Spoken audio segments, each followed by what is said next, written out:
내가 네게 이르노니 너는 베드로라. 내가 이 반석 위에 내 교회를 세우리니 음부의 권세가 이기지 못하리라. 이 간단한 말씀 가운데서 우리 주님께서는 교회에 대한 세 가지 진리를 우리에게 분명히 말씀하십니다. 교회는 내 교회라고, 교회는 그리스도에게 속합니다. 둘째는 이 반석 위에 교회를 세우겠다고 말씀하셨습니다. 베드로 개인을 의미하는 것이 아니고 베드로의 마음속에 있었던 것과 같은 믿음의 반석 위에 교회를 세운다고 하는 뜻입니다. 셋째는 음부의 권세가 이기지 못하리라고 최후 승리는 반드시 교회에 돌아올 것을 예언하신 것입니다. 지나간 몇 주일 계속해서 우리가 사도신경을 생각하는 중에 있습니다. 우리가 믿는 신앙의 제1조는 전능하사 천지를 만드신 하나님 아버지를 믿습니다. 둘째는 그 애아들 예수 그리스도를 믿습니다. 셋째는 성신을 믿습니다. 넷째 신조가 무엇입니까? 거룩한 공회와, 그 뜻은 내가 거룩한 공회를 믿습니다 하는 그 뜻입니다. 제가 염려하는 것은 오늘 아침에도 이 구절을 다 우리가 읽었지만은 그 뜻을 분명히 모르는 분도 혹 계실까 싶습니다. 한 가지 유감은 그 번역이 그렇게 잘못되었습니다. 거룩한 공교회와 이렇게 번역했으면 좋을 뻔했습니다. 거룩한 공적 교회와 이렇게 번역했으면 좋을 겁니다. 본래 말에는 거룩한 캐톨릭 교회와 그 뜻입니다. 그러나 구교란 뜻은 아닙니다. 이 앞으로 자세히 설명하겠습니다. 여기 세 마디가 있습니다. 우리는 거룩한 교회를 믿습니다. 우리는 공적인 교회를 믿습니다. 우리는 실제로 교회를 믿습니다. 이 세 가지 말이 있는데 한 가지씩 간단히 생각할 때 하나님께서 우리에게 은혜 주시기를 바랍니다. 먼저 이 신조의 뜻은 우리는 거룩한 교회를 믿습니다. 거룩이라고 하는 본래 말, 신조가 본래 기록된 헬란 말은 하기오스라고 하는 말입니다. 이 말의 근본 뜻은 갈라낸다고 하는 뜻이 있습니다. 보인다고 하는 뜻이 있습니다. 다시 말하면 거룩히 구별된다고 하는 뜻입니다. 교회는 거룩하게 구별된 교회입니다. 우리가 이 집을 성전이라고 하는 것은, 거룩한 집이라고 하는 것은 이 집이 무슨 다른 문자로 지은 까닭이 아닙니다. 이 집은 거룩히 구별해서 하나님께 바친 까닭입니다. 우리가 주일을 성일이라고 합니다. 뭐 날이 달라서 그런 거 아닙니다. 이 날은 특별히 거룩히 구별해서 하나님께 바친 날인 까닭으로 성일이라고 합니다. 우리가 이 책을 성경이라고 합니다. 성애가 다른 게 아닙니다. 이 책은 특별히 거룩히 구별해서 하나님께 속하는 책이라고 하는 뜻입니다. 같은 뜻입니다. 거룩한 교회라고 하는 말은 세상과 구별된다고 하는 말인데 이것은 세상과 상관이 없다고 하는 뜻은 아닙니다. 이선 교회는 세상에서 모든 죄인을 불러서 구원해내는 기관입니다. 교회는 세상을 봉사합니다. 사선사업을 통하여, 교육사업을 통하여, 의료사업을 통하여 각 방면의 사업을 통해서 사회를 봉사합니다. 또한 교회는 자유와 질서와 정의와 평화와 번영이 있고 명랑한 사회를 건설하기 위해서 각 방면으로 협력을 합니다. 특별히 이런 일을 이룰 만한 많은 지도자를 양성해서 사회에 내보내는 일을 교회는 하고 있습니다. 이렇게 교회는 사회의 천구화를 도모하는 것도 또한 사실입니다. 그러나 우리가 분명히 기억할 것이 있습니다. 이렇게 교회가 세상을 구속하기 위하여 세상에 침투해 들어가지만은, 그러나 교회는 절대로 세상에 속한 것은 아닙니다. 세상에 물이 들어서는 안 됩니다. 소금이 맛을 잃으면 안 됩니다. 요새 소위 세속화란 말을 없애지만은 이런 말을 오해해서는 아니 됩니다. 교회는 언제나 성결되어야 하는 것입니다. 우리 믿는 사람은 성도라고 합니다. 성도의 생활은 언제나 이 세상에 안 믿는 사람의 생활과 구별되는 거룩한 그 면이 있어야 하는 것입니다. 거룩한 교회를 믿는다고 하는 말은 이와 같이 성결된 교회로 우리는 항상 지켜야 된다고 하는 그 뜻입니다. 첫째. 둘째는 공회라 그랬는데 다시 말하면 공교회를 믿는다고 하는 뜻입니다. 제가 먼저 역사적 연유를 설명하리라. 여러분 아신 바와 같이 처음에 예루살렘의 교회가 하나가 설립되었습니다. 그 교회 이름은 예루살렘 교회. 그 다음에 수리아 안디옥의 교회가 또 하나 설립되었습니다. 그 교회 이름은 안디옥 교회. 그 다음에 빌립보의 교회가 설립되었습니다. 그 교회 이름은 빌립보 교회예요. 이렇게 여러 지방의 교회가 섰는데 이 교회를 다 합해서 무슨 이름이 필요하게 됐단 말이에요. 그러니까 아니에요? 이 교회를 다 합해서 그 이름이 필요한데 곧 전체 교회를 무엇으로 부를까? 그때의 헬란 말로 전체 교회를 가톨리코스나 캐들릭 교회라고 불렀습니다. 그러면 그 뜻은 무슨 뜻입니다?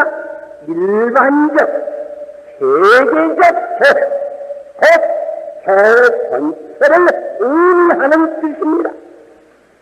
캐톨릭이라고 하는 말이 그 뜻입니다. 그런데 오늘날에 와서는 왜 구교를 흔히 캐톨릭 교회라고 하는가? 그것도 우리가 교회 역사를 좀 알아야 합니다. 제1세기부터 11세기까지는 온 세계 교회가 이 한 캐톨릭 교회 안에 의해서 내려왔습니다. 전체적인 교회에 무슨 일이 생기면 각 교회에서 대표를 보내서 의논을 했는데 그 회의 이름을 에큐메니칼 회의라고 했습니다. 지금 에큐메니칼 운동이라는 말이 그때부터 내려오는 말입니다. 그것도 역시 세계적이란 뜻입니다. 그렇게 11세기까지 잘 내려오다가 불행하게도 11세기에 와서 교회가 동서로 분열이 됐습니다. 지금으로 말하면 중동지대에 있는 교회와 중동 금강에 그 지방에 있는 교회와 이태리 로마를 중심한 서방교회와 이렇게 동서교회가 분열이 됐습니다. 그렇게 되니까 이름이 또 하나 생겨야 될 거 아니에요? 그때부터 어떻게 되는 거 아니? 동방에 있는 지금 그 중동일대에 있는 교회를 헬라 정통교회라 그니 이렇게 부르게 됐고, 서방에 있는 그 교회를 로마를 중심한 교회니까 로마 가톨릭 교회라 이렇게 불렀습니다. 로마를 붙였습니다. 로마 가톨릭 교회라 이렇게 붙였습니다. 그러다가 여러분 아신 바와 같이 16세기에 내려와서 로마 가톨릭 교회가 또 분열이 됐습니다. 성교제도로 말미암아 분열이 되게 되니까 어떻게 되는 거 하니? 로마를 그 기초로 하는 구조는 그냥 로마 가톨릭 교회라 불리게 됐고, 영국에서는 따로 교회를 공립적으로 조직해 놓고서는 앵글로 캐들릭 철치라고 영국 가톨릭 교회라 이름을 하게 됐고, 그 밖에 여러 신접하는 루터교회 혹은 뱅정교회 혹은 장로교회, 감리교회 여러 교파로 분열이 되게 됐습니다. 자, 그렇게 돼서 지금까지 구교는 로마 가톨릭 교회라는 이름으로 보통을 부르게 됩니다. 그런데요, 20세기에 와서 새로운 현상이 하나 일어났습니다. 그것은 1948년에 여러 교파의 대표자들이 모여서 소위 세계 기독교 협의회라고 하는 것, WCC라고 하는 것을 조직을 했습니다. 바로 지난 7월에 스웨덴 uppsala에서 제4회 총회가 모였는데, 이 4회 총회에는 신교의 교파의 대부분이 다 회초를 보냈고, 헬라 정성교회, 공교회에서 물론 이미 다 가입이 되었고, 또 로마 캐톨릭 교회에서도 15명의 압절거를 보내게 되었습니다. 그렇게 되어서 20세기에 와서 말하자면 다시 옛 캐톨릭 교회의, 다시 말하면 전체 교회의 한 상징이 생기게 되었습니다. 그것이 세계 기독교 협의회라고 하는 것이 되게 되었습니다. 자, 그러면 우리가 공교회를 믿는다 하는 뜻은 무슨 뜻입니까? 그 뜻은 우리는 전체 교회를 믿는다 하는 뜻입니다. 그 전체 교회는 하나인데 하나인 교회를 믿는다 하는 뜻입니다. 에베소 4장 4절에 보면 몸은 하나이라고 했습니다. 그러시로의 몸된 교회는 하나입니다. 자, 우리는 여기 영락교회로 지금 모였습니다. 그러나 영락교회는 대한예수교 장로회의 한 부분입니다. 그러나 대한예수교 장로회는 전체 교회, 공교회, 혹은 사도신경 말대로 공회의 한 부분이라고 하는 것을 우리가 잊어서는 아니겠습니다. 그것을 기억하라고 하는 말입니다. 특별히 한국의 기독교자들이 이것을 분명히 기억해야 될 것입니다. 그런데 이 전체 교회의 성질은 어떠한가? 이 전체 교회는 범위가 세계적입니다. 또 그 성질이 포괄적입니다. 갈라디아 3장 28절에 보면 너희는 유대인이나 헬라인이나 종이나 자주자나 남자나 여자 없이 다 그리스도 예수 안에서 하나입니다. 그런 것입니다. 다시 말하면 민족이나 국가나 남녀나 빈부나 지천이나 문화나 여야의 차별이 없이 다 이 한 공교회에 속하게 되는 것입니다. 여기 남아프리카라고 하는 나라에 가보면 소위 아팔데이드라고 해서 흑백교회를 완전히 갈라놓고 흑인종은 따려매고 백인종은 따려맵니다.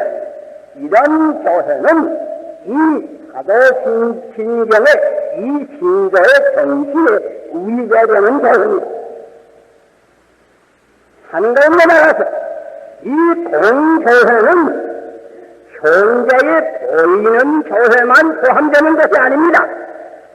이미 세상에서 믿다가 하늘나라에 가서 구원받은 하늘에 있는 보이지 아니하는 교회까지 다 포함된 전체 교회를 의미하는 것입니다. 우리는 그런 교회에 속합니다. 이 하나님 교회를 우리는 언제나 기억해야 되는 게 있습니다. 자, 그리고 셋째, 교회를 믿는다. 교회란 말이 있습니다. 교회를 믿는다. 교회란 말 우리가 늘 쓰지만 어떤 때 뜻을 분명히 분간 못하지. 교회라고 하는 이거 다 우리가 상식으로 알아두는 것이 좋습니다. 본래 헬란 말은 에클레시아라고 하는 말입니다. 그 뜻은 부름을 받은 이들의 모임이라 그 뜻입니다. 그러니까 교회는 예배당이 아닙니다.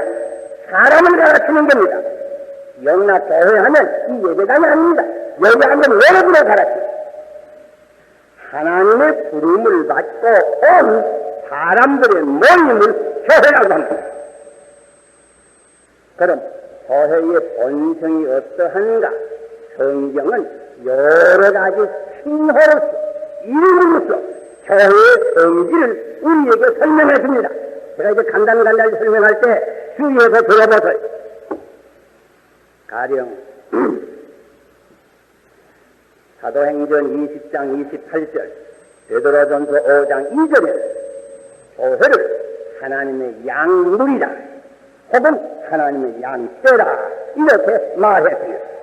그 뜻은 우리는 다 하나님께 속하는 것이고 우리는 전적으로 하나님께 의존해야 교회는 유지된다고 하는 그 뜻이 있습니다. 둘째는 베드로전서 2장 5절에 보면 교회는 하나님의 성전이다 이렇게 말했습니다. 하나님의 성전이다. 그렇게 보면 여기 앉은 우리 믿는 사람 하나하나는 이 성전을 구성한 한 돌입니다. 이 거룩한 성전의 모든 돌은 예수 그리스도입니다. 그리스도와 우리와의 관계를 더 분명히 가르쳐 줍니다. 에베소 2장 19절에 볼 것이면 셋째로 교회를 하나님의 권속이라고 기록했습니다. 곧 하나님의 가족이라고 하는 뜻입니다. 하나님은 우리의 아버지요, 우리 모든 믿는 사람, 피사의 형제와 자매가 되는 깊은 뜻을 우리에게 가르쳐줍니다. 고린도후서 11장 22절과 요한계시록 19장 7절에는 교회는 그리스도의 신부라고 가르쳐 주었습니다. 이것은 교회는 그리스도의 가장 사랑하는 사랑의 대상이라고 하는 뜻입니다. 반면에 교회는 그 순결과 충성을 지킬 그리스도에 대하여 충성을 지킬 의무가 있다고 하는 것을 우리에게 가르쳐 주는 것입니다. 그리고 다섯째로 갈라디아 3장 29절과 갈라디아 6장 16절에 보면 교회는 새 예루살렘, 새 이스라엘이라고 했습니다. 그건 무슨 뜻인가? 본래 아브라함의 자손 이스라엘을 하나님께서 택했습니다. 그러나 이들이 죄를 범하고 아브라함을 통해서 주신 약속을 잃어버리게 되었습니다. 그러므로 하나님께서 예수 그리스도를 세상에 보냈습니다. 그리스도를 믿고 회개하는 사람은 누구나 이스라엘 백성이 되어서 하나님께서 본래 아브라함에게 허락하신 모든 축복을 받게 된 새 이스라엘 백성이라 하는 그 뜻입니다. 그리고 여섯째로 로마서 12장 4절과 고린도전서 12장 12절에 보면 교회는 그리스도의 몸이라고 하였습니다. 몸. 여기에서는 특별히 교회의 일치성, 통일성을 우리에게 설명하여 줍니다. 고린도전서 12장을 자세히 읽어보세요. 거기 보면 우리 몸은 하나이지만은 몸에 여러 지체가 있습니다. 위목구비 사지 지체가 있습니다. 이 지체는 각각 다르습니다. 그러나 다 모여서 한 몸이 되었습니다. 교회는 이렇게 일치성을 유지해야 된다. 우리 믿는 사람이 다 조금도 다 달라요. 얼굴이 다른 것처럼 생각도 달라요. 믿음도 조금도 달라요. 교회 제도에 대한 사도 조금도 달라요. 그러나 다 다르지만은 그리스도에게 충성하다. 그리스도의 중심을 두고 그리스도 안에서 한 몸되는 겁니다. 그러기에 교회의 일치성은 소위 일성, 동일성을 의미하는 거 아닙니다. 꼭 같다고 하는 말이 아닙니다. 교회의 일치성이라고 하는 말은 다양성 가운데서 일치성이 있다고 하는 그 말입니다. 각각 다르지만은 그리스도 안에서 하나가 된다고 하는 이 뜻을 우리에게 가르쳐 주는 것입니다. 우리가 지금 방금 성가대 이제 노래를 들었지만은 여기 성가대 배운 거 아마 여러분 한 아마 50명 앉았지요. 자, 이분들이 가령 오늘 아침에 각각 자기 마음대로 아무 곡주나 각각 불렀다고 하면 그 찬양이 될 거예요.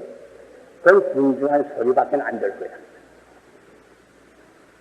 그런데 또 이분은 노래를 부르긴 부르는데 다 한 곡들 부르긴 부르는데 한 의미로만 불렀다고 하면 그건 듣기가 한결 좀 나을 거예요. 그러나 그렇게 아주 웅장한 그런 음악을 못 했을 거예요. 그러나 이분들이 노래를 부를 때 각각 다른 사음을 불렀단 말이에요. 어느 사람은 소프라노, 어느 사람은 테너, 이렇게 각각 다른 음을 불렀단 말이에요. 다른 음으로 불러서나 한곡절을 불렀단 말이에요. 그때에 가장 온전한 음악을 이룰 수 있는 마찬가지란 말이에요. 우리가 나한테 잘했지만은 그러시다에게 충성한 그러시다를 중심해서 그러시다에게 속하는 것 가운데서 한면이 된 것입니다. 일찍이 요한 웨슬리는 이런 얘기를 했다고 합니다. 당신의 마음이 내 마음과 같으면 그러면 우리 손을 잡자고. 그리스도의 마음, 당신의 마음이 당신의 그리스도에 대한 마음이 내 마음과 같으면 그러면 나하고 손을 잡자. 이렇게 교회의 일치성을 우리에게 가르쳐 주는 것입니다. 우리가 이 신조를 가만히 생각할 때 깊이 깨달을 것은 이 신조는 특별히 교회의 화평을 강조해서 지키라고 하는 그 신조입니다. 할 수 있는 대로 분별된 교회는 화평하고 다시 합동하도록 힘을 쓸 것입니다. 그러나 항상 생각할 것은 기구적인 합동보다도 화평은 더 중요합니다. 오히려 합동한다고 하면서 싸움을 일으키고 분쟁을 일으켜서는 안 될 것입니다. 언제나 이 화평운동과 합동운동은 전체 교회는 하나라고 하는 이 정신, 사도신경의 이 정신을 갖고 가지고 화평과 합동운동을 해야 되는 것입니다. 그것은 이들 볼 것이면 한나의 교회의 상징이 되는 무슨 세계기독교 연합회하고는 상관 말고 우리 국내에서 연합회에서 사업하는 한국기독교 연합회에서 상관 말고 우리끼리만 하자. 그런 운동하는 사람들이 있어요. 그러나 그것은 근본적으로 교회는 하나이라고 하는 이 사도신경의 정신의 위대성을 사상입니다. 언제나 우리는 이 사도신경의 정신 아래에 피차에 반영할 줄을 알고 하나를 이루도록 힘을 써야 될 것입니다. 관용 가운데는 두 가지 종류의 관용이 있다고 합니다. 한 가지 종류는 그래서 무관심해서 아주 아무 감별하나 이런 태도, 그건 실상 관용이 아니야. 무관심이다. 실상 관용은 무엇이냐?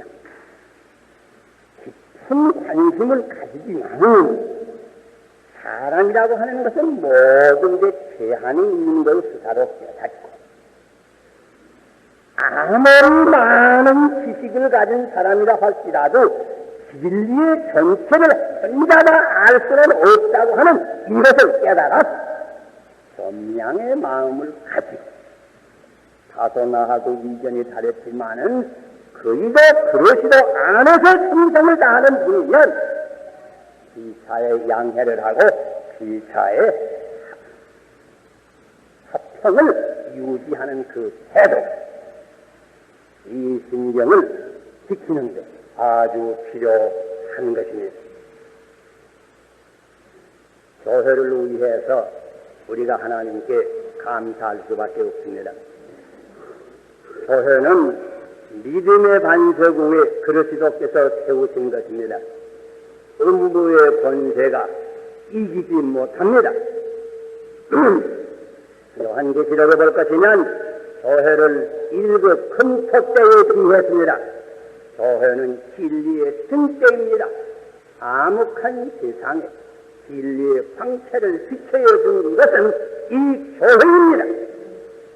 교회는 노아의 방주와도 비슷합니다. 이 죄악의 바다에서 죄악에 침몰된 가련한 영혼을 구원해내는 구원선이 곧 교회인 것입니다. 교회는 사막에 이따금 있는 오아시스와도 비슷합니다. 이 메마른 건조무미한 세상 가운데서 생명수를 흘려서 사방에 퍼치게 하는 기관이 곧 교회인 것입니다. 교회는 어떤 의미에서 방송국에 비해서도 생각할 수 있는 줄 압니다. 진리의 복음을 온 세계에 방송하는 기관이 곧 교회인 것입니다. 교회를 통해서 사회를 봉사합니다. 교회를 통해서 사회를 정화합니다. 교회 안에서 성도가 나고 성도가 자라고 성도가 살다가 마지막에 교회 안에서 성도들이 영원한 나라로 옮겨가는 것입니다. 그러므로 교회는 귀합니다. 그러므로 우리는 교회에 우리의 첫째의 충성을 바쳐야 하는 것입니다.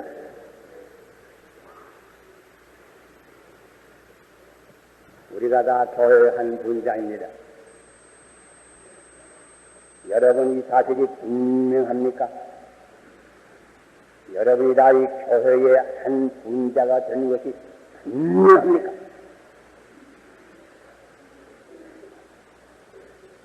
아직도 미분명한 사람은 없습니다.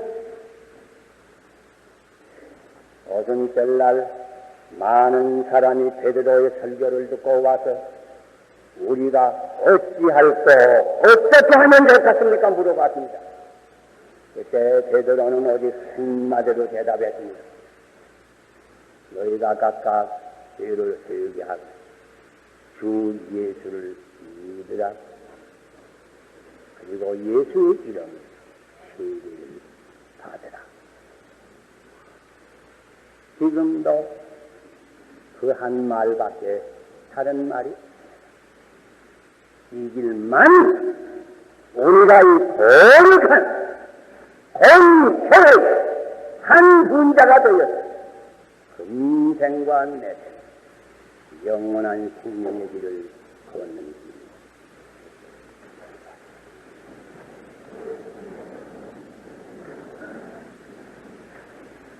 아버지의 은혜를 감사합니다. 이 땅 위에 주님께서 신앙의 반석에 이처럼 교회를 세워두고 저희들이 교회에 들어와서 주님을 알고 옳은 길을 걷고 영원한 생명을 얻게 된 모든 축복을 생각할 때 허브랑은 입으로 다 감사와 찬송을 드릴 수가 있습니다. 오 하나님 우리 아버지세요.